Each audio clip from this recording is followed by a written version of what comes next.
So, as a reminder, this is the Ultimate Manifestation Part 3. And I did a Part 3 because I just have more to share. There's more things that came to me that I think would bring you all clarity on moving into the frequency of what is desired, whatever you desire as new realities in your life, that becomes easier and easier for you.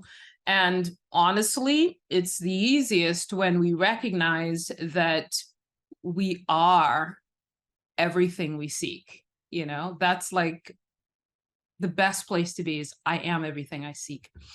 Okay, so the first thing that I wanted to share with you all is the simplicity with which I went into the sort of remembering experience years ago when I did it. It was a combination of reading the book 3 Simple Steps by Trevor Blake. And as some of you remember, Trevor Blake and I did some things together years ago. And he has this process in his 3 Simple Steps book where you write your intentions every single day. That doesn't resonate for me anymore, and I'll talk a little bit more about that as we go along. But I was in that experience and enjoying it thoroughly. And then I stumbled upon someone else talking about putting your intentions in the past and how powerful that could be. So I sort of combined the two. And the reason I'm going to share this little clip with you is because of how detailed I was in the Ultimate Manifestation Part 2.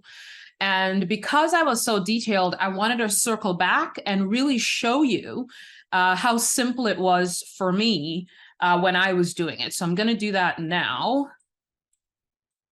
Okay, so I wanted to demonstrate exactly how I did the memory exercise years ago when I was doing it. And I did it every single day for, I think, a year and a half or so. And everything I wrote down manifested. But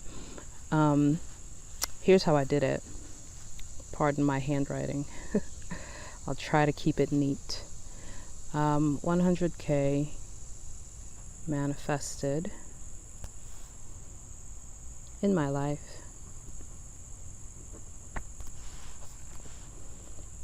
To be used for whatever I wanted.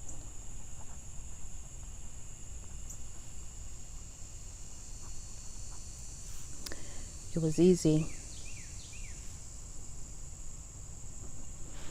It was effortless. Sorry, it was effortless.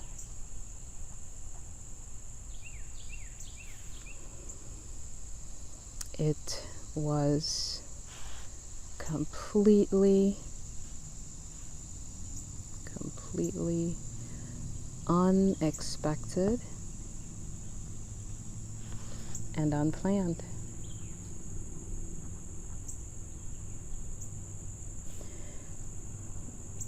Which made it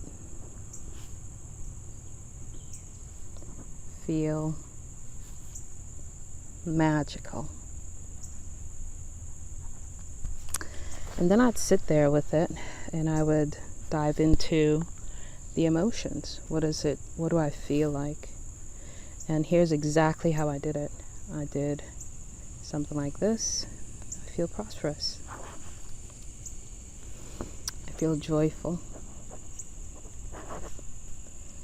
I feel so worthy. I feel free. I feel playful.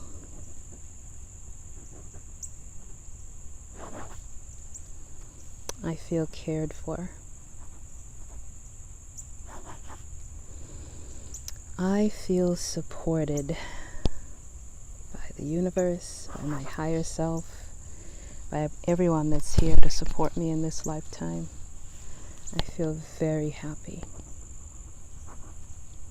because I have learned that it's my vibration that caused it to happen. I feel a lot of flexibility to do whatever I want, whenever I wanted. I feel abundant. I feel so grateful. I feel limitless. I feel giving. I want to give a lot of it away.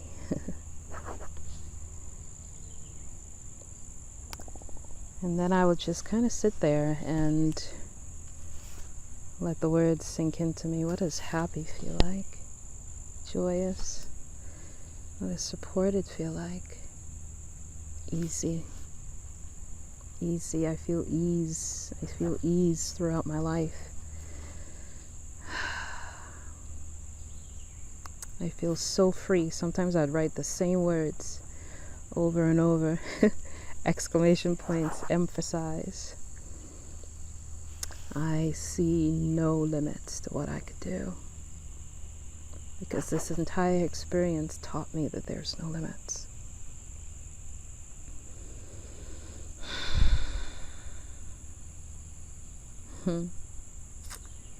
I feel peaceful. There's nothing to think about or worry about. Everything's taken care of. And I would just sit with this and I would look at it and just let it all sink in. I'd look at each of these words, and within me, without even saying anything, I would just sort of internalize, what does prosperity feel like? It feels like having a lot of free time. It feels like being able to spend a lot of time doing the things that I love. It feels like ease. It feels like luxurious days where I am just chilling because there's nothing I have to do. Everything's taken care of. And so that's what I would do. And this is the exercise. That's how I would do it.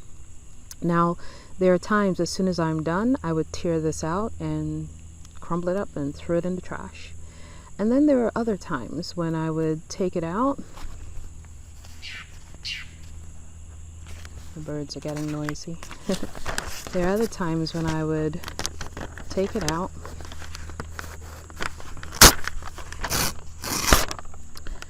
and I would fold it up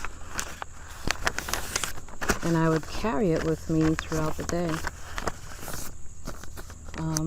I've been working from home since 2007, so there's no job for me to go to, but if I had a job, I'd kind of put it in my pocket. But there are other times when I was like, I don't want anybody to find this. So I'd put it in some little secret place in my bedroom or some secret place under cutlery in the kitchen or whatever. And when I was alone, I would just take it out and I would look at it again and I would remember how I felt while I was writing it. And I would look at the circled words again. Sometimes I would reread what I wrote. And that's what I did. Every single day. This would end up in the trash eventually because I always rewrote it the next day. There were times when I would wake up the next day and just look at what I wrote the previous day. My camera shut off because I had a timer for something in the oven, so I've got to run. But most days I would rewrite this because writing felt so visceral to me. Still does, by the way, still does. Other times I would open this up, come out in nature, open it up and just sit and re-experience the words. And I would look at one of the words and just go, what does limitless feel like really? What did it feel like when I was limitless, when I stepped into limitlessness?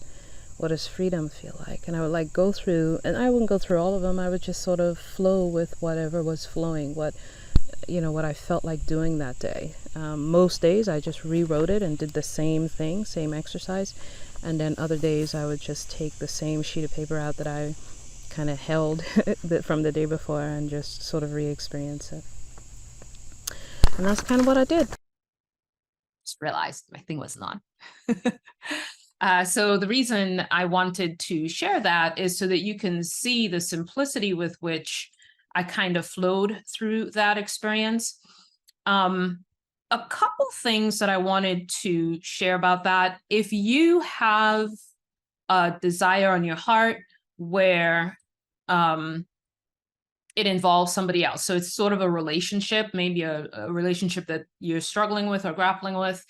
It's very important to focus on you and your experience in the relationship rather than focusing on the person that you're involved in the relationship with. Focus on your experience of the relationship and what you wanted it to feel like. The other thing, well, let me just flow through what I have in front of me here. So I wanted to share why I did this every day, and then I'll share what started happening. So if some of you, if this resonates as something that you would want to experience on a daily basis, I wanted to share what actually happened in my life as a result. But let me start first with why I did this every day for a year. So for me, it was unconditioning and unlearning. So we don't realize it, but the ongoing repetition of worry is programming us to worry. The ongoing repetition of concern around something programs us to be concerned about something. So for example, if you, I'll use my life as an example. So I had a mortgage. I don't have a mortgage anymore, but I had a mortgage that was my biggest bill. And my brain was programmed to start worrying on the 20th of the month because it's due on the 1st of the month. So even though I never missed a mortgage payment and the money was always there and I always had savings, I always had a stash of cash, I had this running fear of running out of money. Even though I had a stash of cash, I had this running fear of running out of money. And so whenever the biggest bill would come due, for whatever reason, that fear would kick in. And oftentimes we don't realize that every time that fear or concern or whatever it is kicks in, we are reinforcing our brain programming. What we're doing is, and Joe Dispenza talks a lot about this, is we are wiring our brain for worry. We're just wiring our brain for worry. So if the 20th of the month, I typically start worrying, my brain kicks in on the 20th automatically, right? Start to worry about the mortgage that's due. And so we don't realize that the repetitious thoughts that we have about anything is programming, it's conditioning, it's wiring us to react and behave in a certain way. So one of the reasons this appealed to me was the awareness that if my worry is conditioning me, if my repetitive worry is conditioning me to worry more, and my repetitive concern is causing me to be more concerned, not only that, of course, law of attraction takes a hold of that worry and that concern, and then you're recreating the cycle because law of attraction is just matching you up with experiences that match the worry and the concern. So for me, I started to realize, okay, so I have a recurring habit of fear. I have a recurring habit of worry within me. And that wasn't the only one. I had other little things here or there that I was, there was this running concern about whatever it is, right? And every time we have a running concern about something, our brain is being wired to run that program. Every day, if we're doing it every day, our brain wakes up, if every day we wake up worried about getting fired, the minute our eyes open and we start to get ready for work, we can feel the anxiety in our bodies like, oh my God, I hope I did a good job. I hope I don't get fired. I hope I don't lose my job, because if I lose my job, I can't pay the bills. If I can't pay the bills, blah, blah, blah. And that whole programming starts on repeat every single day. So that awareness caused me to think, well, if my worry is conditioning me, then and worry is just a repetitive thought. Fear is just a repetitive thought. Beliefs are just repetitive thoughts. Then I can create new thoughts and repetitively do that and have those thoughts programmed into my life, right? So I started writing these intentions, and with worry, we have a thought and then we have the emotion associated with it, which is fear, which we label worry, concern, whatever. It's all fear, right? So we have this running program that does this thing. It's on autopilot. Like we have worry on autopilot regarding whatever it is, whatever is the biggest concern in our lives. We typically have worry on autopilot. So for me, I realized, well, maybe if I create a new story for myself and tap into the emotions around it, then I'm reprogramming and I'm unconditioning using a new storyline, right? So that's the reason I did it every day for about a year and a half. And I'll talk about how it kind of piddled out in a moment as well. But I recognized that I had formed a habit of fear. And if I formed a habit of fear through repetitive thinking about a certain thing, I can form a habit of confidence. I can form a habit of resilience. I can form a habit of creating more of what I want through repetitively telling myself a new story. And so I wrote all of that because I want to tell myself a new story, and I want that story to come up on autopilot, just like worry started coming up on autopilot, right? I also recognized that I was giving my physical life way more attention than my inner life. So, and my vibrational reality. So that awareness that everything that I'm thinking about, everything that I'm looking at, everything that I'm contemplating, everything that I'm, my mind is on, has to do with this physical reality in front of my eyes, right? The very physical stuff that I'm seeing, the physical experiences that I'm having, and I'm giving all of my attention to what's in front of my eyes when I know a vibrational reality exists outside of what I'm physically seeing. So that was another reason why I did it daily for a year and a half. It's just the awareness that, well, my vibrational reality is just as real and just as present as what I'm experiencing, yet I'm giving my vibrational reality no airtime at all, or very little airtime. And so forming the habit of repetitively telling myself a new story so I could form new thoughts and form new ways of thinking and reprogram my mind and uncondition my mind, all of that sort of came together in doing this every single day for a year and a half. So what I wanted to share too was what started happening, in case some of you resonated with the experience. What started happening, and interestingly enough, as I was creating the video called The Memory for you all, the Ultimate Manifestation Part 2, The Memory, I was receiving a lot of that out in nature. And then I was putting it together and editing it. And because I was so focused on what I was creating for you all, I literally started having dreams about everything that I was writing about. And there were days when I would wake up and everything that I created for you all in that audio started coming back to me just on autopilot. It's just started coming back to me. And that's what started happening when I was doing it on a daily basis, because I wanted to reprogram my mind. I wanted to uncondition my response to life. So what started happening without, I didn't expect this to happen, but because I was telling myself this new story every single day, and I was unprogramming and reprogramming my mind and my body and my emotions for higher frequency emotions like anticipation and joy and peace and all those things that I was writing about every single day. There were times when because I formulated it like a memory, it started showing up that way in my life. So I would be doing the dishes, and it's kind of like if you went out with a bunch of friends yesterday and you had a really great time, and then that, experience was over.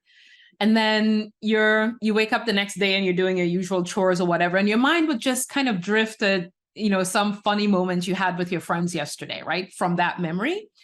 Well, that's exactly what started happening in my life, because I did this reprogramming, I would be doing the dishes and I would literally feel like all of that actually happened. And I was just, the memory would just sort of naturally reoccur in my mind.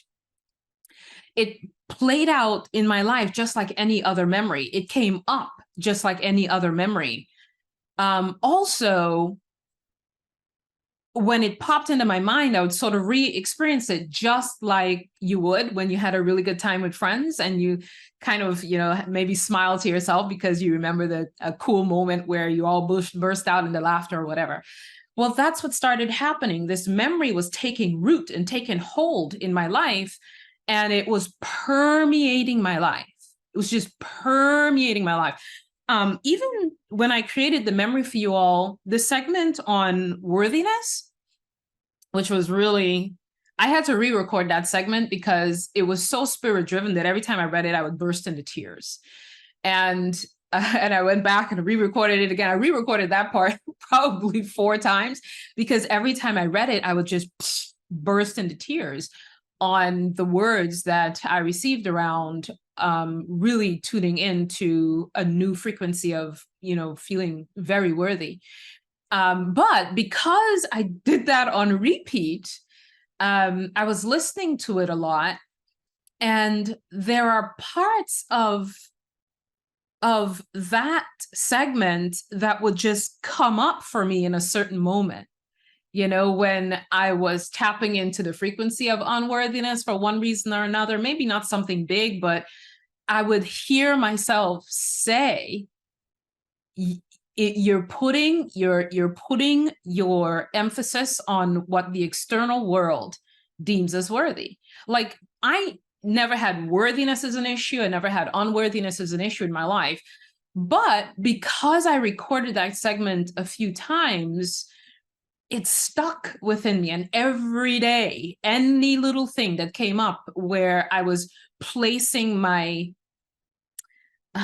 my value on something external, that segment of that recording would come up. And I remembered it. I remembered it because I recorded it 2 or 3 times.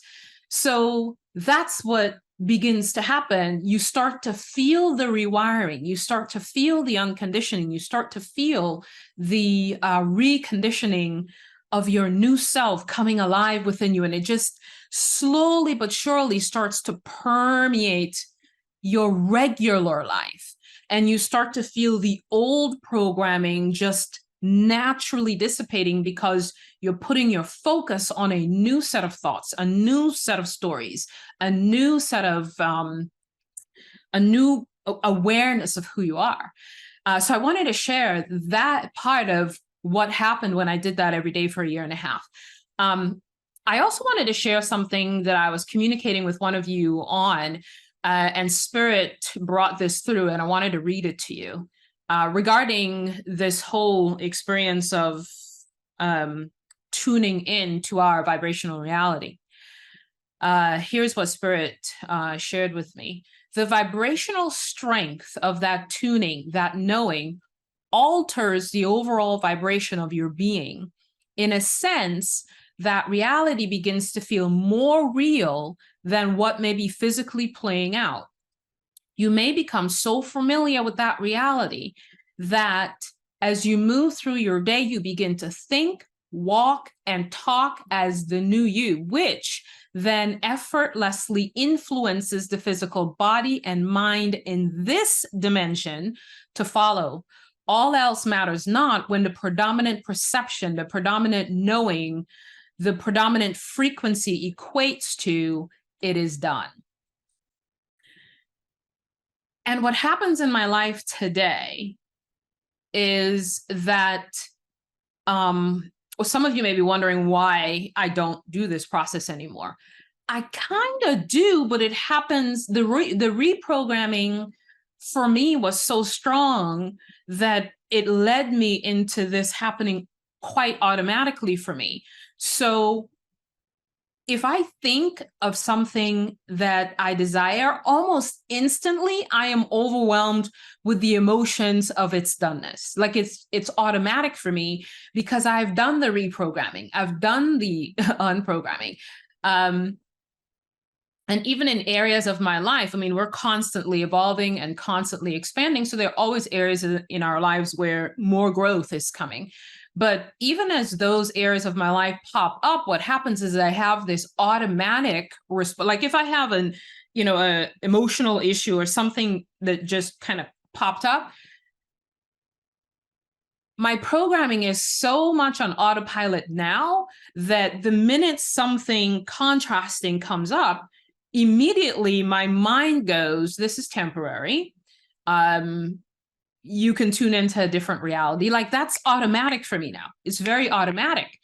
It doesn't mean that the contrasting thing or the challenge goes away immediately, but my automatic response to it is very much what I shared in the memory video. So I don't any longer have to sit down and write. I don't any longer have to sit down and set aside time to do it because I've already been reprogrammed to have my automatic response to life situations be hopefulness, be I can tune into a different reality. It's like that awareness has so permeated my life that it doesn't any longer need to be an exercise or a pausing to reformulate. What also happened recently, my son who lives in New York called me and we were chatting and he said, so what's going on in your life? And I started to answer the question with some realities that I had been focused on that have not yet manifested physically. It feels so real to me that it feels like I should be sharing this with someone because all these awesome things have unfolded, So that begins to happen as well. You don't any longer see, going back to part 1 of the Ultimate Manifestation playlist, where I talked about all of these items are on the buffet. And if all of the items are on the buffet, you less and less as you reprogram and uncondition, and then you start having a new programming about life, the separation that you once saw between your reality as it is now and the desired outcome is it starts to merge. It doesn't feel like it feels like the buffet came closer, and it feels like everything sort of meshes together and the realities don't feel so separate anymore, which gives rise to a natural frequency of anticipation and hopefulness because it feels so real. It doesn't feel like, oh, I have to do this process and then wait for you know what I mean? Like the new story permeates my life so quickly now that it's like, think about something that would feel great. Instantly, I feel like it's done. Instantly, I feel the emotion of its doneness. Instantly, I start feeling celebratory. It's that fast for me now. Are there areas of contrast where it may not be that fast? Yes. Are there areas of growth where it may not be that fast? Yes.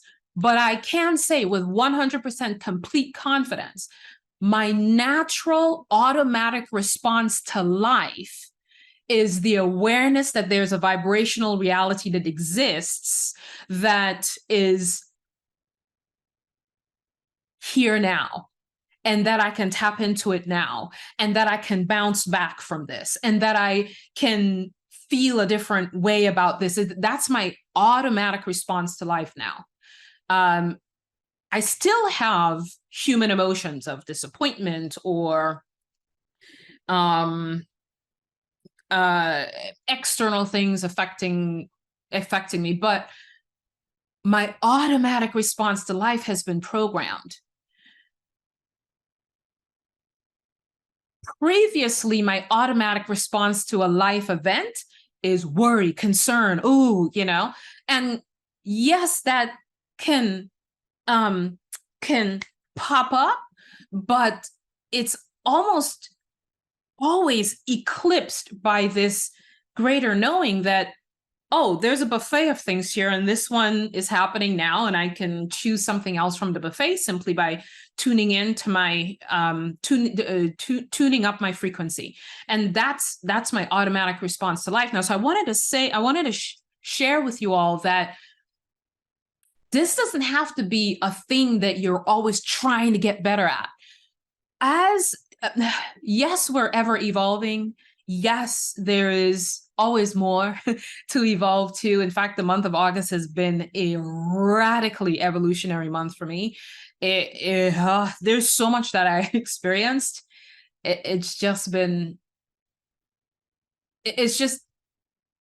life is just ever, you're never done awakening. There's more to awaken to. And every time you think, whoa, this feels so good, there's more, you know?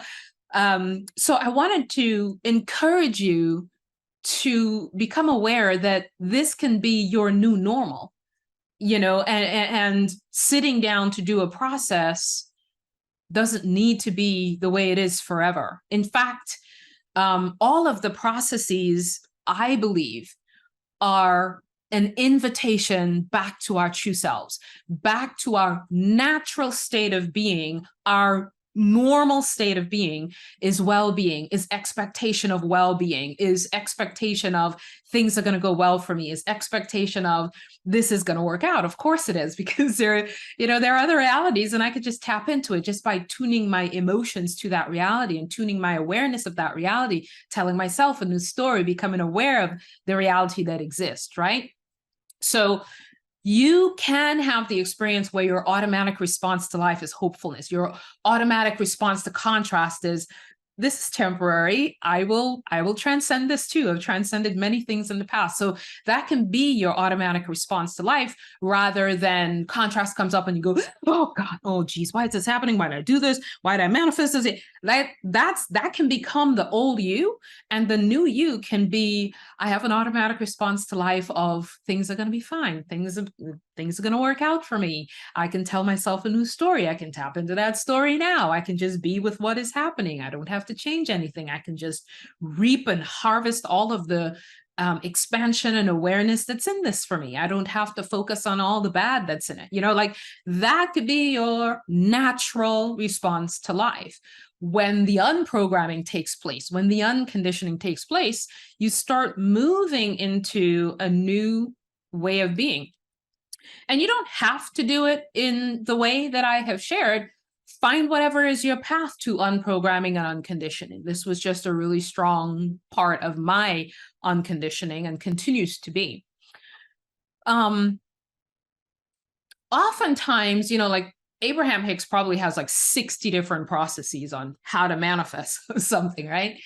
And I think our awareness of the law of attraction, and I think it came by way of the movie The Secret, or the documentary The Secret, that's when it sort of exploded on the planet, I think. I may be wrong, but I think that's when that all exploded on the planet.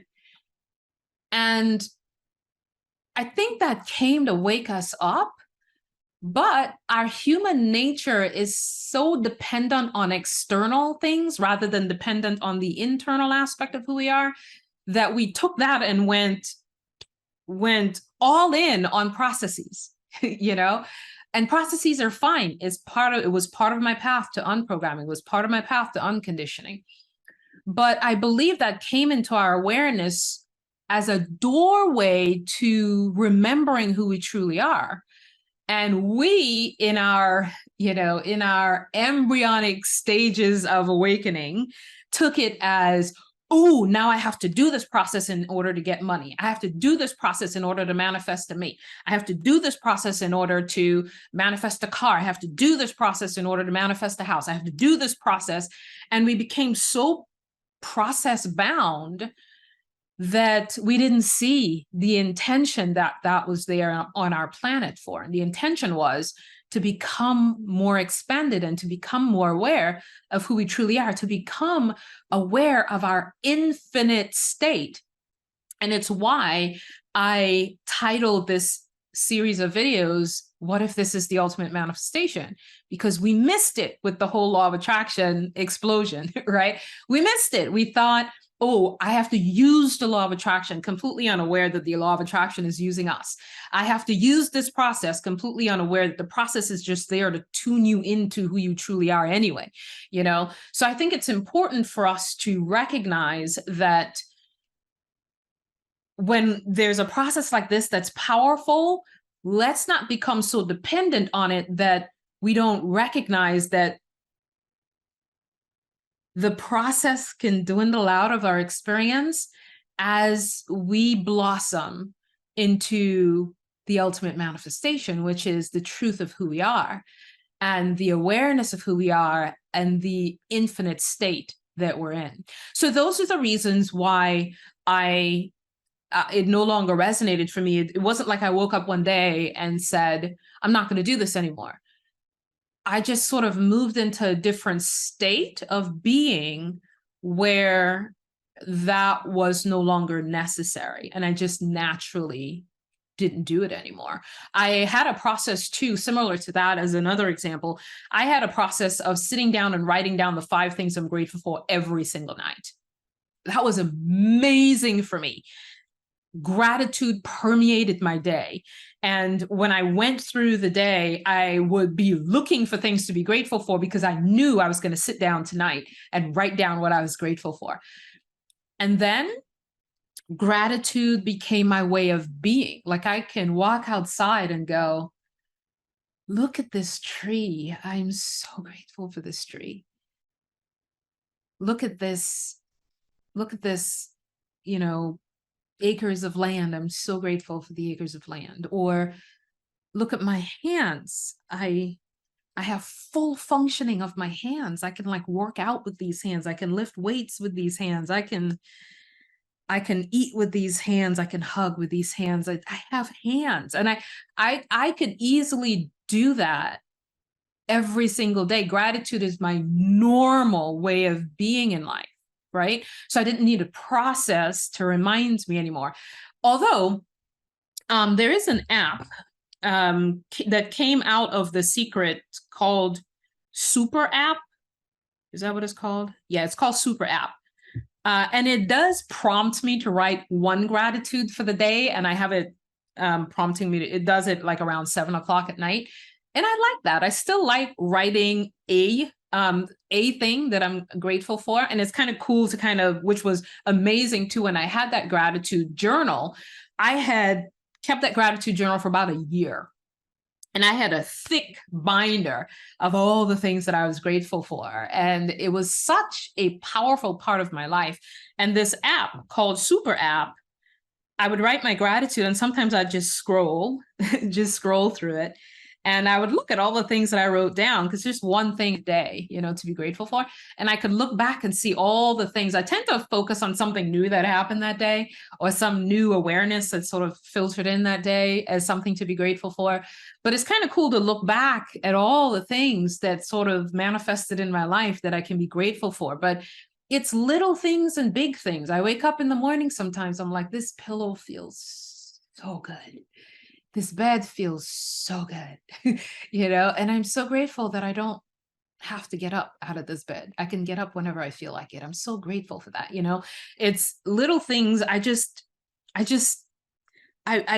feel grateful for little tiny things, big things. It just, I live in that state of gratitude anymore. So keeping a gratitude journal doesn't feel necessary, even though I do play with the Super App on my iPhone. And I still I don't do it every single day, but there are moments when I'm like, oh, let me write this down. So when I'm scrolling, I can see it, you know? So I wanted to share how it can naturally move out of your experience because you're experiencing something else, right? The other thing that I wanted to talk about was I wanted to share very clearly what fuels my excitement and what is it that's putting me into that higher frequency. Sometimes again in this progression, you know, we become dependent on a process and then we let go of the process, and then we become dependent on, or somewhere in the process even, we become dependent on the thing manifesting to heighten our frequency, or the potential heightening our frequency, or the hopefulness of that thing actually manifesting heightening our frequency. And that's fine. You can become joyous over something that you're anticipating and being hopeful about. That's way, more of an expanded frequency than being worried about it, right? But if I were to be honest with you, it's not the thing. It's not the potential for something being manifested. It's the knowing that I'm doing it. It's the knowing that it's all coming from my vibrational frequency. That excites me more than things manifesting, because everything that's manifested is temporary, and then we're going to be done with, this life. And I feel like this whole lifetime is temporary. So all of the desires and the things that I'm playing with, I no longer feel the need to latch on to them. So what excites me is more that, shit, I'm aware that I'm the powerhouse. I am aware that I am the frequency within which things are happening. I'm aware that my frequency is altering the physical world around me. That is way more exciting to me than, I manifested a car, or I manifested a house, or I manifested a lover, or I manifested, whatever. All of these things feel so temporary to me that I am more excited to know that I know that I know that I know that my frequency alters matter. My frequency alters the physical world. My frequency that's unseen. Like, you could look at me, you don't know what my frequency is, but it's altering it's altering my reality. That is way more exciting for me than the reality that was altered as a result of my frequency. The other thing that's exciting to me is, no matter what my mind can conjure up as a potential or a reality, life and the universe will deliver the unknown. Life and the universe will deliver the unknown. Even if I think it'll show up in a certain way, the unknown will manifest. For damn certain sure, it'll show up in a way that was not in my dream, that was not in my vision. Because the universe, if we get out of the way, if we just friggin' get out of the way, just have the thing, but don't latch onto it. And we'll talk about letting go of attachment and needing and wanting and all of that later on in our event. But if we can get out of the way and just know and trust that the universe will deliver something way better than anything that we can experience, and we're not so tangled up in the specifics of what it's going to look like.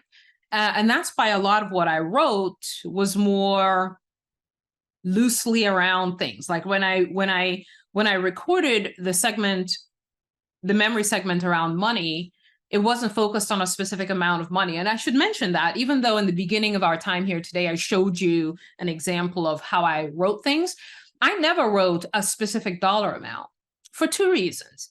One, it seemed whenever I picked a dollar amount, it would activate the worry side of money for me. And it just didn't work for me to pick a dollar amount to focus on. Secondly, it's actually three things. Secondly, any dollar amount, I don't know, it triggers my brain to think about time and when is this going to happen. And it triggered my brain to think about, and how in the world is that going to happen? So even though I shared in the very beginning a dollar amount that was written out, I actually never did that. The third reason is I became so aware that limitless is an item on the buffet that any dollar amount I wrote felt limiting. If I write 100,000, that's all. Limitless is on the buffet. If I write 500,000, that's all. Limitless is on the buffet. So it didn't resonate for me to pick a specific thing, a dollar amount, and focus on it, because I was aware that financial abundance is a limitless thing. It's not a specific dollar amount, you know? So the thing that excites me under the topic of what fuels my excitement is that it's unknown and it's limitless. It's limitless, it's unknown, and it's me, my vibration, that's altering my physical reality. Those are the three things that fuels the frequency that I'm in, not really the thing that I'm focused upon, if that makes any sense. Okay, I'm going to move on to embracing the imperfection of it all. Sometimes when we have a process, we can fall into the trap of, and even you may hear me say that I have an automatic response to life now of hopefulness, and it's going to all work out. I don't have to worry about it. There's another reality on the buffet. I can pick that reality. I know how to tune into that reality. And that's my normal frequency now. But it's not perfect. I still have moments of doubt. I still have moments of frustration. I still have moments of, I don't feel anger. Anger is pretty intense emotion. It's been quite some time since I felt that emotion, but I still have all the human emotions because that's what I came to dabble in. You know, that's what we came to dabble in. So I wanted to underscore the fact that there's imperfection in all of this. And let me point that out by going back to the ultimate manifestation part 1, the woman for whom the $100 bills just sort of came out of the pay machine in the parking lot. Remember when she said, I'm going to park here, and then she had the thought, oh, this is going to be expensive. Well, that's a thought of lack, but it didn't stop the abundance from flowing, because she flipped back into, that's going to be okay. It's going to be fine.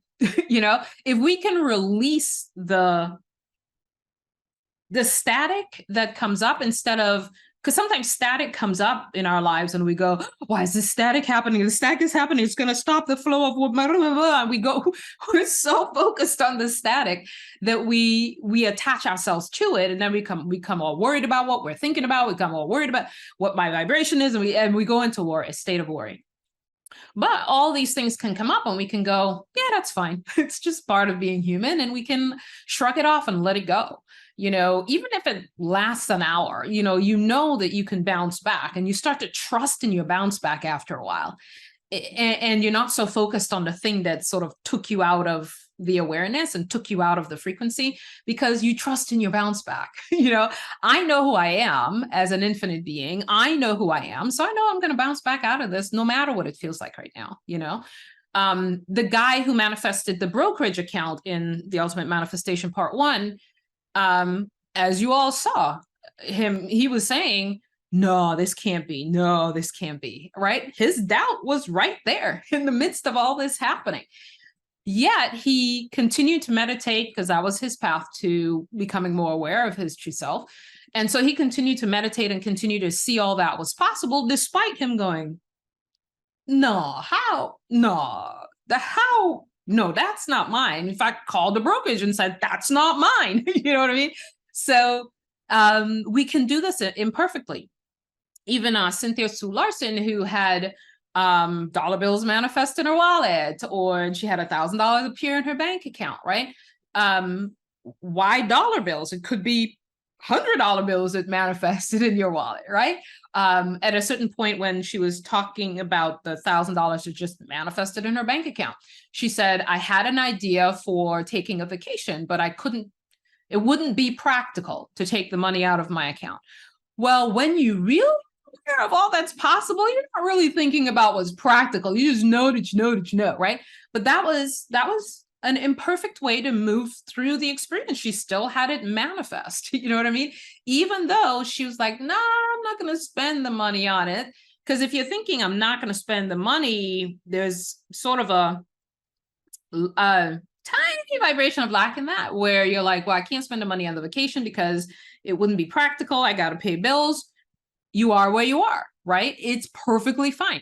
Yet she still kept that vibration of, but it would be fun. That would be really fun, right? She was still there, even though so you can be practical. You can say, hey, look, I'm not there yet. So I'm not going to like blow all the money in my account. I got bills to pay, but I know a reality exists, and this is what it feels like. And you can go all in experiencing that reality rather than the reality of your so-called limited bank account, right?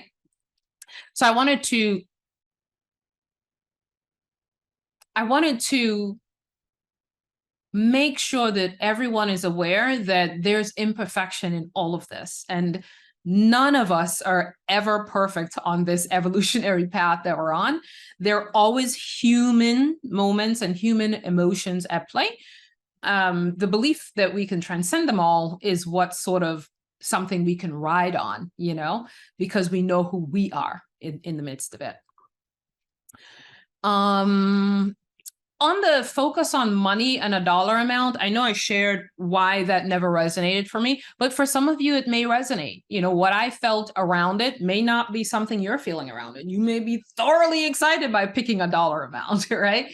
And that may completely excite you, and you don't have the static that I had around it. That's totally fine. The other thing too is sometimes we go, I'm going to manifest $1 million, but in our heart of hearts, we're not there, right? In terms of our ability to believe in that reality. So every time we say $1 million, there's this static that comes up. $1 million static, static. You know what I mean? So even though everyone wants to manifest $1 million, it may, because the static comes up. So you have to be aware of what's happening within you if you are picking a dollar amount. For some of you, like, look, if $1,000 manifests, I'm good. I'm gonna start there. I just want to prove to myself that I can affect my physical reality by allowing $1,000 to manifest. I'm good with that. I'm gonna stay there. You know what I mean? So for some of you, it's just paying attention when you pick that dollar amount, because you may be activating the worry within you and the concern or the doubt, rather than truly fully believing that you can affect your reality that way. So just be aware of how you're feeling if you are picking a number. The other thing that I wanted to share was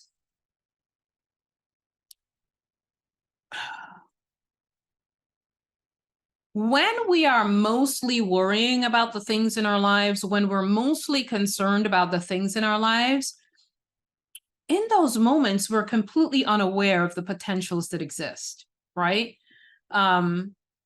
I did have someone say, I can't even do that process. I can't. I'm in such survival mode that I can't even go there. Hang on.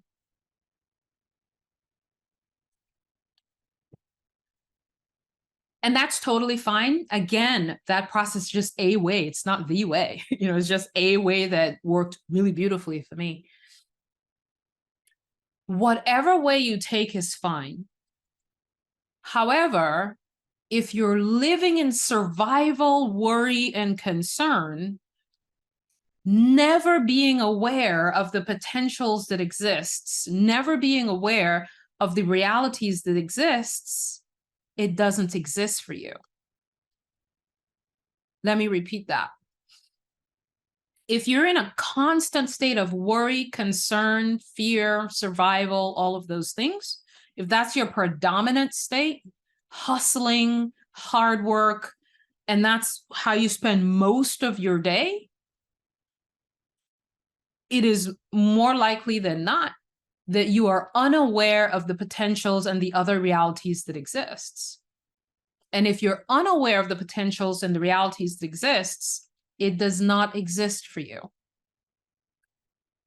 So whether you tap into other potentials and other realities through the memory exercise or through visualizing, whatever, it doesn't matter. But what is your way of tuning in to your vibrational reality? What is the way that you're currently doing that?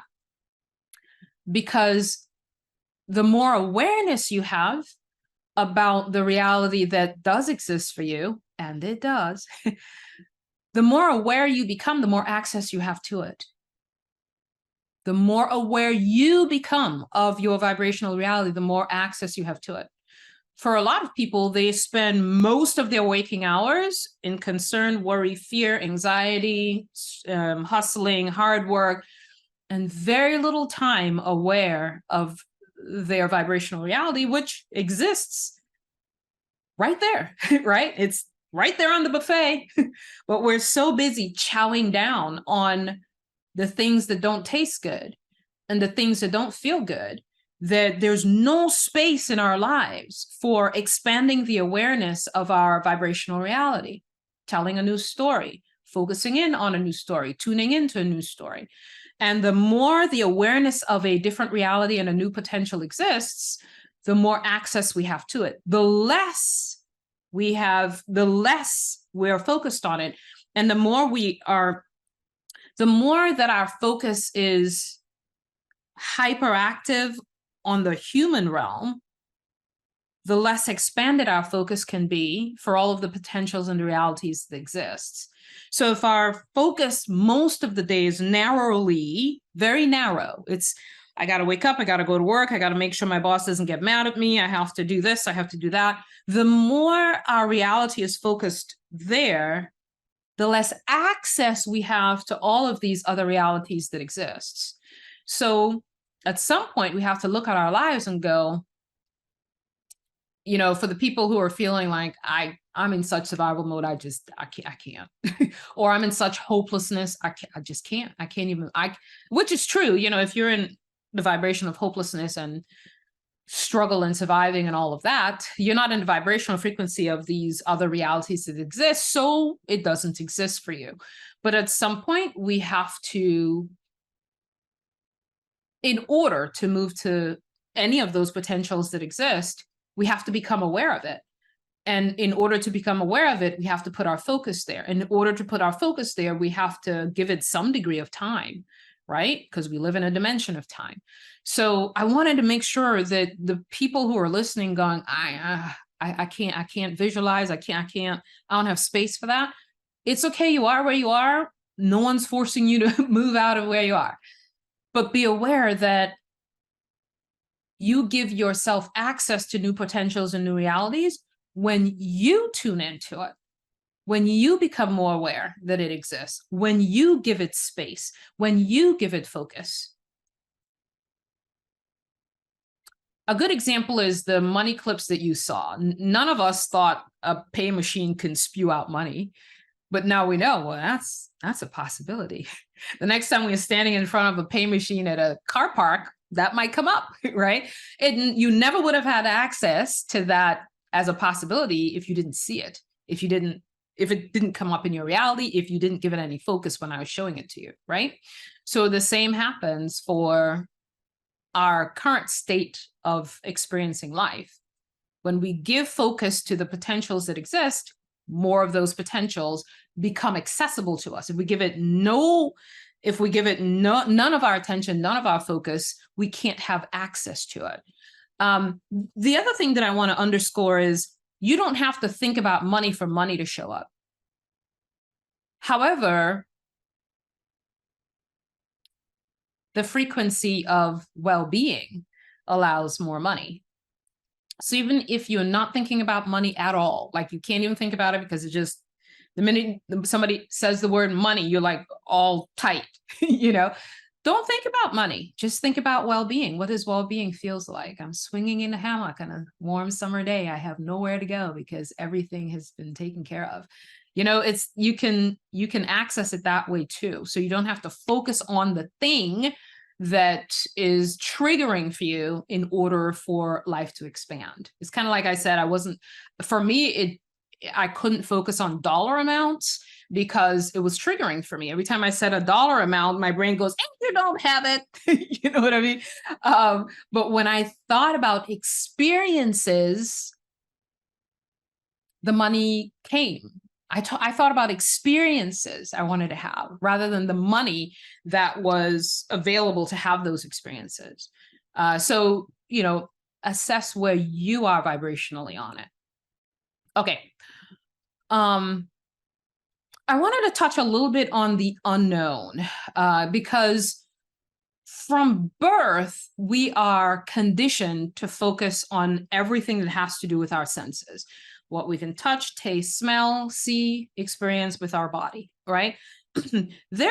We are never, if there's a single soul on this webinar or watching me right now that has ever been taught in childhood or whatever, that's happening now because our world is changing. But most of us who grew up in the older days, we're never thought to think about the unknown. In fact, if we thought and daydreamed about the unknown, we'd come back to your senses.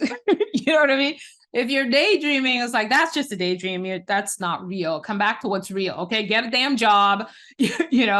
Find a job, support, do a thing that, that's kind of how we're raised. Like if you talk to your unawakened friends about this remembering exercise, they'll be like, why are you wasting your damn time with that? That's not reality. But it is reality. It is reality. It's a reality that exists on the buffet. But most people are blind to the other things on the buffet because they're so hyper-focused on what's physically here, right? And we're all trained to do that. The reason I wanted to focus in on the unknown for a little bit is because the more we become aware that whatever our human mind is conjuring up is always limited, is inherently limited, the more we end our visioning or whatever with either this or something even better. This or something even better, because the this that I'm conjuring up, the this that I'm thinking about, can only be formulated within the limits of my human mind, typically from past experiences, right? Or experiences you've seen others have. But the world is bigger than the experiences of human beings, right? The potentials are way more vast than what individual human beings have experienced. So the more we can become